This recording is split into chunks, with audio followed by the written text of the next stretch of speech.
ஒருத்தர் காட்டு வழி நடந்து போனார். போய்கிட்டே இருக்கார். நடக்கிற ஒரு கட்டத்தில் தாகம் ஏற்படுது. இருந்த தண்ணியெல்லாம் தீர்ந்து போச்சு.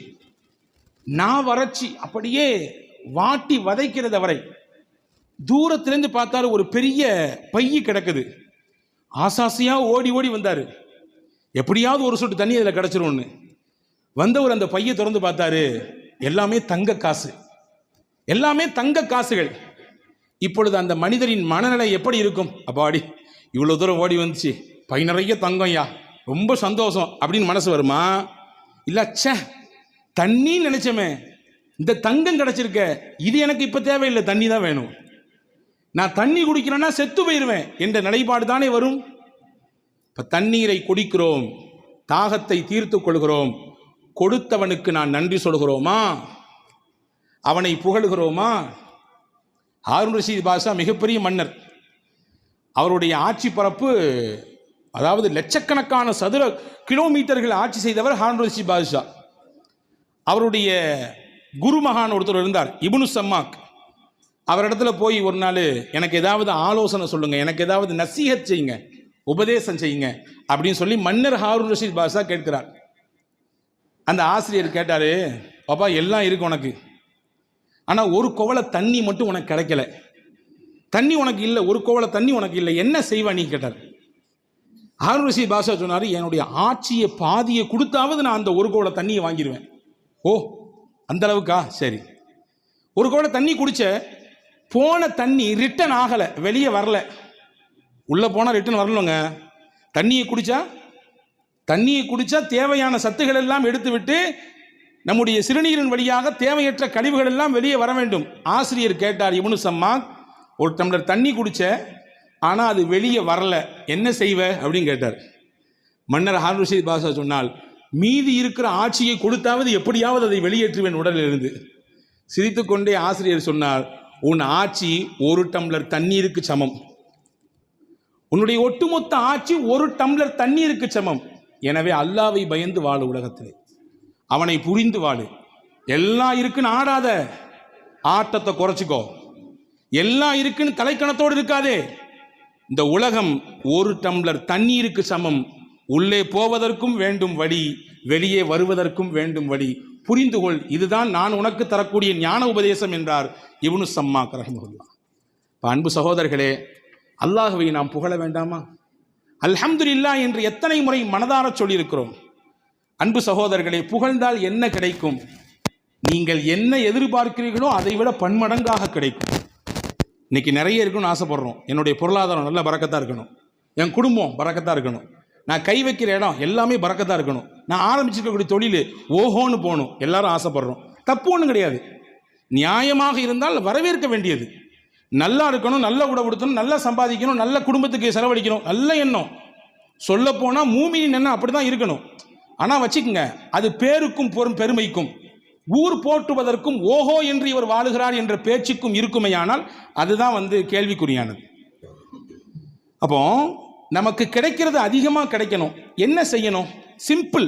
அல்லாஹ் என்ன உங்களுக்கு கொடுத்துருக்கானோ அந்த அல்லாவை நீங்கள் புகழுங்க, அல்லாஹ் கூட்டி தருவான் உங்களுக்கு. ஒன்று கிடைச்சாலும் அல்லாவிற்கு நீங்கள் புகழ் மாலை செலுத்துங்கள், அல்லாஹ் அந்த ஒன்றை 10ஆக மாற்றி தருவான். இது நான் சொல்லவில்லை, குர்ஆன் சொல்லுகிறது. லஇன் ஷகர்தும் லஅஸீதன்னகும், உங்களுக்கு இறைவன் கொடுத்த அருளுக்கு நீங்கள் நன்றியோடு புகழ்ந்தால் நான் உங்களுக்கு கொடுத்ததை இன்னும் கூட்டிக் கொண்டே இருப்பேன். மல்டிப்ளிகேஷன் போட்டே இருப்பான். 1 3 6 6 12 12 24 இப்படி போய்கிட்டே இருங்க. ஹஜ்ரத் இமாம் முஸ்னத் அஹமதிலே ஒரு செய்தி வந்திருக்கிறது. முஹம்மது ஸல்லல்லாஹு அலைஹி வஸல்லம் ஒரு நாள் பள்ளிவாசலுக்கு வெளியிலே நிற்கிறார்கள். ஒரு மனிதர் வருகிறார். ரசூலுல்லாஹ் கையில் ஒரே ஒரு பேரித்தம் துண்டு இருந்துச்சு, ஒரே ஒரு பேரித்தம் பழம். அவர் கையில் ரசூலுல்லாஹ் கொடுத்தாங்க. வாங்கினவர் பார்த்துட்டு, இந்த ஒரு பேரிச்சம்பழம் ஏன் காவயிருக்கு பத்துமா, என் நாக்கு கூட ஒட்ட முடியாத, இது எப்படி யார் ரசூலுல்லாஹ் கையில் கொடுத்துட்டு போயிட்டார். ரசூலுல்லாஹ் சிரிச்சாங்க. கொஞ்ச நேரம் கழிச்சு அதே வழியில் இன்னொருத்தர் வந்தார். அவர் கையில் அந்த ஒரு பழத்தை கொடுத்தாங்க. அவர் சொன்னார், அல்ஹம்துலில்லாஹ், யார் கையால் இந்த பழம் எனக்கு கிடைக்கப்பட்டிருக்கிறது? உலகத்தின் அதிபதியாம் அல்லாஹுவின் இறை தூதராச்சே, அவர்கள் கையால் அல்லாஹ் எனக்கு ஒரு பழம் தந்திருக்கிறானே, அல்லாவே உனக்கே எல்லா புகழும். ரசூலுல்லாஹ் சிரிச்சாங்க. சிரிச்சிட்டு பக்கத்துல இருந்து ஒருத்தரை கூப்பிட்டு சொன்னாங்க, உம்மு சலமா, தன்னுடைய துணைவியார், உம்மு சலமா அம்மாட்ட 40 திர்ஹம் தங்க காசுக்கு வாங்கிட்டு வாங்கன்னாங்க. அவர் ஓடி போய் வாங்கிட்டு வந்தார். அதை அவர் கையில் கொடுத்து, அல்லாஹ் உனக்கு பரக்கத் செய்வான், போயிட்டு வாங்க ரசூலுல்லாஹ்.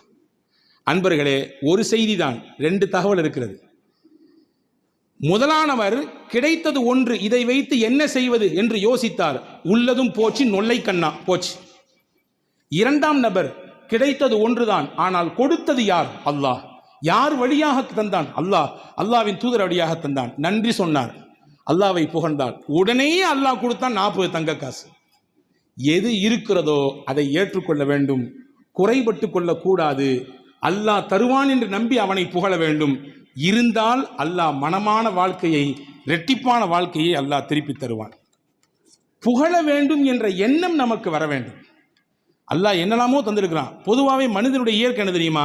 இருக்கிறத வச்சு திருப்தி படவே மாட்டான். இயற்கை இல்லாத ஒன்றை மட்டும்தான் தேடிக்கிட்டே இருக்கும் மனுஷன் மனம். கண்ணாடிக்கு முன்னாடி போய் நின்னா என்ன பண்ணோமா? கொஞ்சம் குண்டா இருக்கணும்ல, ஒல்லியாக இருந்தால் நல்லா இருந்திருக்கும். கொஞ்சம் வெள்ளை கம்மி, இன்னும் கொஞ்சம் வெள்ளையாக இருந்தால் நல்லா இருந்திருக்கும். சுருட்ட முடியா இருக்குது, கொஞ்சம் நீள முடியா இருந்தா. இருக்கிறது எல்லாம் சிறப்பாக அல்லாஹ் வைத்திருக்கிறான். ஆனால் மனித மனம் இல்லாததை நோக்கியே தேடும். இருப்பது அல்லாஹ் கொடுத்தது, அவனை புகழ வேண்டும் என்ற எண்ணம் வந்துவிட்டாலே அதுவே அல்லாஹ்வின் மிகப்பெரிய கரிசனம் என்கிறார்கள் பெருமக்கள். மூசா அலைஹிஸ்ஸலாம் அல்லாஹ்ட்ட கேட்டாங்களா, யா அல்லாஹ், எத்தனையோ அருள் செஞ்சிருக்கேன், எனக்கு உன்னை எப்படி நான் புகழ்றது, நீ எனக்கு சொல்லித்தாயேன்னு கேட்டாங்களாம். உன்னை மூசாவை பார்த்து அல்லாஹ் சிரித்துக்கிட்டே சொன்னானா, மூசா, என்னைய புகழணும்னு என்ன வந்துருச்சு இல்லை, இதுவே புகழ் தான். நான் என்னைய புகழணும்னு என்ன வந்துருச்சு இல்லை, என்னை நினைக்கணும்னு என்ன உனக்கு வந்துருச்சு இல்லை, இதுவே எனக்கான புகழ் தான், ஏற்றுக்கொள்கிறேன் என்றான் அல்லாஹ். அன்பர்களே, புகழுக்கு நேரம் ஒதுக்க வேண்டும். அல்லாஹ்வை ஹம்து செய்வதற்கு, அவனை துதிப்பதற்கு நம்முடைய வாழ்க்கையில் சில பகுதிகளை ஒதுக்க வேண்டும். இல்லாதை நினைத்து குறைப்பட்டு கொண்டே இருப்பதை இழந்து வாழுகிற சூழல் தான் இன்னைக்கு அதிகரித்திருக்கிறது. உமர் ரலியல்லாஹு அன்ஹு வீதியில் நடந்து வர்றாங்க. ஒரு மனுஷர் முன்னாடி வந்தார். தோழரே எப்படி இருக்குங்க கேட்டார். நம்மள்ட்ட கேட்டால் என்ன சொல்லுவோம்? நல்லா இருக்கும், அல்ஹம்துலில்லாஹ், நல்லா இருக்குன்னு சொல்லுவோம். அதே மாதிரி நல்லா இருக்குன்னாரு. உமர் ரலியல்லாஹு மறுபடியும் கேட்டாங்க, எப்படி இருக்கீங்க சத்தமாக கேட்டாங்க. மறுபடியும் சொன்னார், நல்லா இருக்கேன்னாரு. மறுபடியும் கொஞ்சம் சத்தத்தை கூட்டி சொன்னாங்க, எப்படிங்க அது கேட்டாங்க. அவர் புரிஞ்சுக்கிட்டாரு, அல்ஹம்துலில்லாஹ் நல்லா இருக்கேன்னாரு. உடனே உமர் ரலியல்லாஹு சொன்னாங்க, இந்த வார்த்தையை வாங்கத்தான் 3 கேள்வி கேட்டேன்னாங்க. நல்லா இருக்கிறேன்றது ஒன்று, அல்ஹம்துலில்லாஹ் நல்லா இருக்கிறேன்றது இன்னொன்று. இதுதான் தேவை. எப்படி இருக்கிறீங்க? எப்படி இருக்க? மாத்திரையோடு கடந்து வாழ்கிறேன், முட்டி வலி, காலு வலி, வியாபாரம் எப்படி போகுது பாருங்க, கேட்டு பாருங்க. எல்லாருமே ஜிஎஸ்டி பிரச்சனை, அந்த பிரச்சனை, இந்த பிரச்சனை, என்னமோ போய்கிட்டு இருக்கு. இல்லை, எது இருந்தாலும் அல்லாஹ் கொடுத்து கொண்டிருக்கிறான், அல்ஹம்துலில்லாஹ். வலியோடு வாழுகிற வாழ்க்கை தான். வலியோடு வாழ்க்கை இல்லை என்றால் வாழ்க்கையை ரசிக்காது. சில வழிகளை அல்லாஹ் தருவான், அதுவும் நம்முடைய பாவங்களை கரைக்கத்தான். வலியோடு உண்டான வாழ்க்கை தான். இருந்தாலும் அல்லாஹ் நல்லா வச்சிருக்கான், அல்ஹம்துலில்லாஹ் என்று சொன்னால் அந்த வார்த்தைக்கினுடைய பரக்கத்தை கொண்டே அல்லாஹ் நம்மை நல்லா வைத்து விடுவான். அல்ஹம்துலில்லாஹ் வியாபாரம் நல்லா இருக்கு என்று நீங்கள் சொல்லி பாருங்கள், அந்த வார்த்தையின் பரக்கத்தை கொண்டே அல்லாஹ் வியாபாரத்தை செழிப்பாக்கி விடுவான்.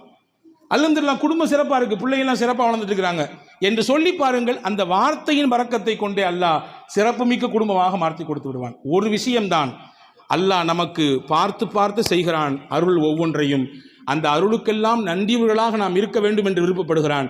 நன்றியின் வெளிப்பாடு உங்கள் நாவிலிருந்து அல்ஹம்துலில்லாஹ் என்று வர வேண்டும் என்று ஆசைப்படுகிறான். எனவேதான் பெருமானார் சொன்னார்கள், துவாக்களில் சிறந்தது எது தெரியுமா?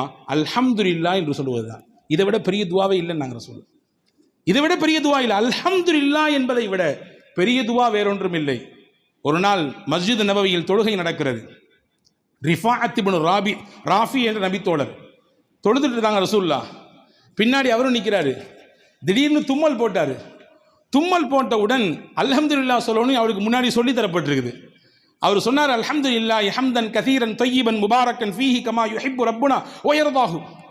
அல்லாஹ்வுக்கே எல்லா புகழும், பரக்கத்தான புகழ். இந்த வார்த்தைகளை சொல்லி அல்லாஹ்வை தஸ்பீஹ் செய்து விட்டார், புகழ்ந்து விட்டார். தொழுது முடிச்சோன்னு ரசூலுல்லாஹ் திரும்பி பார்த்து, யாருங்க தும்மல் போட்டது, யாருங்க பேசுனது தொழுகையில் அப்படின்னு கேட்டாங்க. இவர் அமைதியாக நின்னார். ஐயோ, நம்ம எதுவும் தப்பு பண்ணிட்டோம் போல தெரியுது, கண்டிஷன் பண்ண போகிறாங்களோ. 2வது தடவை கேட்டாங்க ரசூலுல்லாஹ், யாருங்க தொழுகையில் இடையில ஏதோ பேசிட்டு இருந்த மாதிரி தெரிஞ்சு, பதில் சொல்லலை. 3வது தடவை கேட்டவன ரிஃபாஅத் இப்னு ராஃபி ரலியல்லாஹு சொன்னாங்க, யார் ரசூலுல்லாஹ், நான் தான் தும்மிட்டேன், அதனால் ஹம்து செஞ்சேன், அல்லாஹ்வை புகழ்ந்தேன். ஓ அப்படியா, வல்லதி நஃப்ஸி பியதிஹி லக்கது இப்ததரஹா பில்அத்து வ ஸலாஸூன மலக்கா ஐயுஹும் யஸ்அது பிஹா. நான் பார்த்தேன், நீங்கள் சொன்ன புகழ், நீங்கள் சொன்ன ஹம்து அல்லாஹ்வுக்கு எவ்வளவு பிடிச்சு போச்சுன்னா 30 சொச்சம் மலக்குமார்கள் போட்டி போட்டு நிற்கிறாங்க, இதனுடைய நன்மையை நான் தான் அல்லாஹ்ட்ட கொண்டு போவேன்னு சொல்லி. 30 சொச்சம் மலக்குகள் போட்டி போட்டு கொண்டு நிற்கிறார்கள் உங்கள் நன்மையை அல்லாஹ்விடத்தில் எடுத்து காண்பிப்பதற்கு. எனவே அன்பர்களே, மனதார உள்மனதிலிருந்து நம்முடைய வாழ்க்கையின் தரத்தை நினைத்து, நம்முடைய கடந்து வந்த பாதைகளை நினைத்து, இப்பொழுது அல்லாஹ் நம்மை வைத்திருக்கக்கூடிய உயர்வான நிலையை நினைத்து, எதிர்காலத்தில் வல்ல அல்லாஹ்வின் உயர்ந்த அந்தஸ்தையும் நன்மதிப்பையும் பெற வேண்டும் என்பதை கருத்தில் கொண்டு அவனை புகழ்ந்து துதித்து வாழுவோம். அதுதான் அர்த்தமுள்ள வாழ்க்கை. நம் வாழ்க்கைக்கான ஆதாரமும் அந்த புகழ்தான். வல்ல அல்லாஹ் அப்படிப்பட்ட நிலையோடு வாழ்வதற்கு அல்லாஹ் நம் யாவருக்கும் தௌஃபீக் செய்வானாக.